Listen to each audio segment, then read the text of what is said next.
It's a privilege to be here, and I count it an honor, and I thank you in advance for listening. By the year 2000, maybe the times in which we live now will be looked upon by those who live then, if anyone does live then, as times of convulsion, of crisis, of confusion, and I think of transition. Whether people realize it or not, education is the big business of the day. It's larger and more important than politics and sports, the pursuit of money, even materialism. 44 million adults go to school part-time or full-time, to say nothing of the doubling kindergarten enrollment and the 8 million college students and all the rest. Education is big business. It involves more people than national defense. Now, in this time in which we live now, particularly for students, it's most unique. As in the words of Newsweek, that this is a time of new permissiveness. It's a new day, a brand new day. Max Lerner says that America is in the state of being like Babylon. In fact, she is more Babylonian than Babylon herself. Behind this expanding permissiveness stands a time of transition in society. Society has lost its consensus. A society that can't agree on basic things such as conduct and language and manners. But the new freedom in expression is part, it seems to me, of the irresistible evolution of man, to find the answer to himself, his very essence, his very nature. And in fact, this assault, this pursuit to the question of life, of course, is very much part of the nature of arts, which many times annoyingly attacks the forms and the conventions and the morals and the behavior of everyday life. Novelist Norman Mailer says that the reason why he uses obscenity so loosely is that, in a sense, it's out of frustration and anger at the dehumanization of man in the industrial state.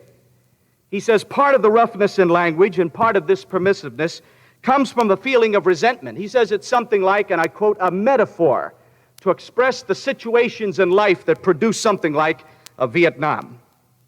The emphasis in our society today is upon the senses and the sensual.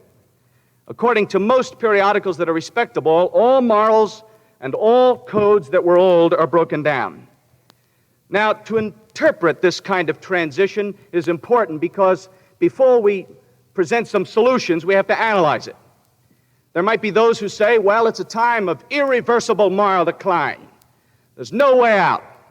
There are others who say that this is a time of search, that people and students and thinking people are trying to find new standards and new values.